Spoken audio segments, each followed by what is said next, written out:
Good afternoon and welcome to the South by Southwest Conference, the Sxsw studio brought to you by Examiner.com. My name is Whitney Francis from Examiner.com, and today I'm joined by Rich Bengloff. He is the president of the American Association for Independent Musicians. Welcome. Independent music, yes. Music. So tell me, we've got thousands of musicians here at South by Southwest. Why should they be concerned with things like copyright laws and lobbyists on their behalf? Well, I do a lot of panels, and I usually start my panels by finding out who's in the audience. So I say how many people are with music labels, which is what A2IM, the American Association of Independent Music, represents. How many people are artists? How many people are lawyers? Then I correct the lawyers and tell them, no, you're not people. And then usually the largest group, especially in an event like this or CMJ in New York, are the artist groups. So I say, how many are artists? And a lot of hands go up. And I say, how many people are doing art for art's sake, and how many of you want to make a living being an artist? and the number that put their hands up for art's sake is usually one or two at most, right. Usually people my age. Most people want to make a living. And if you're going to make a living, people have to respect copyright so you can monetize your career and give up that day job working as a barista at the coffee place. Right. One thing that A2IM talks about a lot is a living wage for musicians. Can you tell me what you mean by that?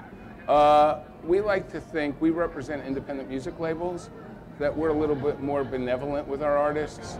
We spend less money on production of an album, so as a result, the artists often get royalties as a result.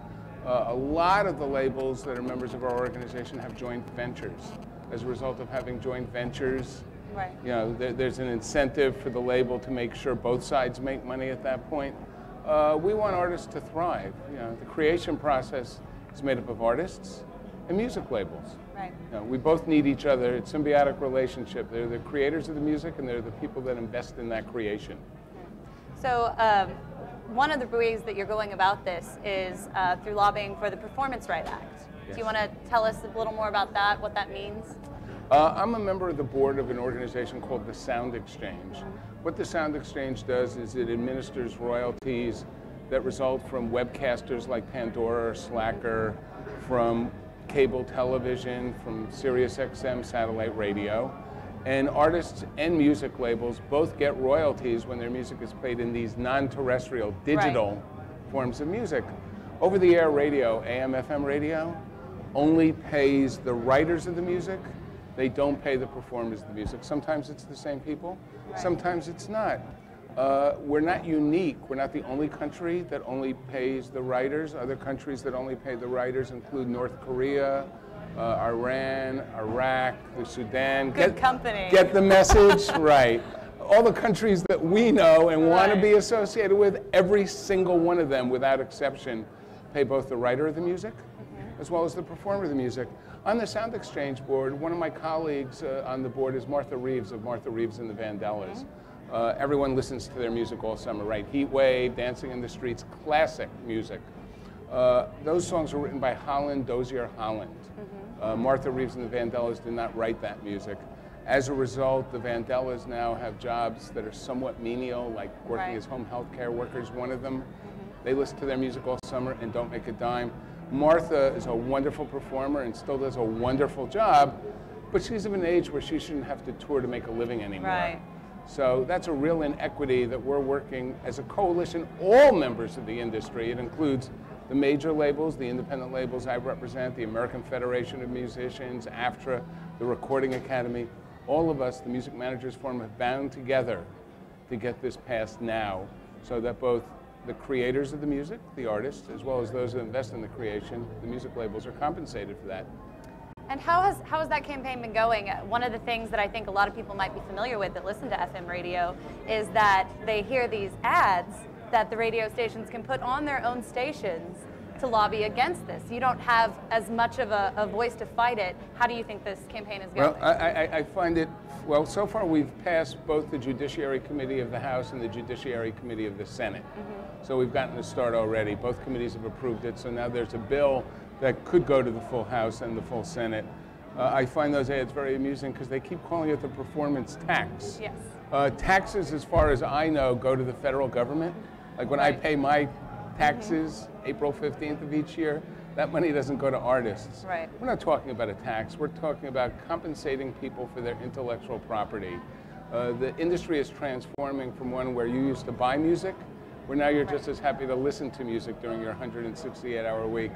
We're optimistic. We've passed in both the Senate and the House, and we're pushing ahead now to try to get a wider support. And we're guardedly optimistic that something will happen. And it sort of tells you something that the NAB, the National Association of Broadcasters, right. the people who bind together to do AM/FM radio, are so concerned that they're running those ads. Yeah. If they thought they were in good shape, would they be running those ads? Now, one of the things they've said in the ads is this will be the end of FM radio if this passes. Is that true? They pay the writers 4% right. of their revenues. How many businesses, and they've fired a lot of the DJs now, and they use what's called voice tracking at this right. point, or hired people for less money. They have one of the lowest costs of programming in the industry. Television, for example, excluding primetime programming, which they get for free in exchange for ads, they have over a 10% cost for content, excluding like their local news and everything else they do. They've got quite a racket radio. It's blatantly not true. They will not go out of business, and if they do go out of business, it's because they pulled all the money out of their businesses by borrowing against the businesses. Why should we be paying their leverage buyout debt? Artists should not be contributing to debt service for people who got greedy and pulled their money out of their businesses. So switching gears a little bit to online music. Everyone was familiar a few years ago with Napster and then Napster going away. Is online music and the availability of online music still a threat to musicians and their copyrights? We embrace legal services.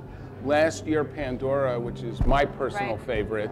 I'm a fan as well. Okay, paid $28 million, just that one service, to the Sound Exchange that was shared by artists and music labels. So, as I said earlier, the monetization is changing. The problem is with on-demand services, where you can go and listen over and over again without paying anything. Over time, the market is going through a transformation, and it'll play out. Right. And people will find out whether or not these services can sustain themselves. If they can't sustain themselves, then the artists and the labels will be okay. So recently, A2IM kind of made headlines for not attending a certain festival's, I guess you could say, portion of it sponsored by Limewire. It was a big party to close out a conference, yes. Could you tell me more about the decision that went into that and the letter that was distributed widely by A2IM? I sent a letter to our members. We had 18 people on panels at Digital Music Forum East, an excellent conference that was held in New York City last month. We were a little put out that the closing party was being sponsored by Limewire, ostensibly to sign up labels to make sure their artists would sign up with Limewire. And what Limewire is doing, to the best of my knowledge, I'm pretty sure, I'm almost positive, they take the 500 million illegal hits they get a month, and now they're trying to drive the people to another service to buy tickets and t-shirts, and in some cases music and things of that type. We think it's unfair. We have people like Pandora and Slacker and Reverb Nation, a variety of people who pay us 30, 40, 50% of their gross revenues. Yeah, a large chunk. A large chunk to compensate the people who create the music and invest in that creation. If we were to then go ahead with Groove Shark, for example, if you're familiar with that service, that has users put up content for which nobody gets paid. Right. In other words, I had a member call me literally yesterday to complain that on Groove Shark, some of his titles were up there without his permission, and he had received no royalties, and he, of course, would have given half those royalties to his artists. That creates an unlevel playing field. All of a sudden, we're not watching out for the people who compensate us. Instead, you know, we're subsidizing people who are infringing and hurting the people who watch out for the music community. So to all the fans that are out there watching on sxsw.com, how can you be a really good music fan with respect to these copyright issues? I think that the main thing fans could do is support their artists. Our organization is very much a supporter of the direct-to-fan concept, whether it be through a distributor, whether it be through an artist's own individual website. There's fans who want to spend 49 cents, 99 cents, and $99. Whatever your attraction is for the artist you care about, support them at that level. Make sure you buy their music, their t-shirts, tickets to their shows, support their careers. If you're an Uber fan, so to speak, show it with your wallet. If you're a casual fan, that's fine. Right. But just don't go and take the music from a P2P site, because then it'll be like that old Don McLean song, The Day the Music Died. Right. So final question, who are you excited to see this week? Charles Caldas from Merlin, who just walked into the audience. but in addition to Charles Caldas from Merlin, this is a chance for me. I mean, there's certain artists I'm going to see, but we have 220 members, so I don't want to pick one. I'm going to get in trouble. One of the things I love about South by Southwest is while I travel the country, I never get to Omaha, Nebraska. Really? After this meeting, I'm going to meet with Rob Nanzel from Saddle Creek, which is based in Omaha, Nebraska. Tomorrow I'm going to see Leah from Mountain Apple, which is a label in Hawaii. I wish I did, but I don't get to Hawaii very frequently. Don't we all? So this is a great time to see music, and I will be out every night seeing music. I'm really looking forward to the Warp Showcase tonight, Warp Record Showcase. But in addition to that, it gives me a chance to meet with our members that I don't get to see the rest of the year. Right. Well, thank you so much, Rich, and thank you for watching Studio SX. Thank you for having me.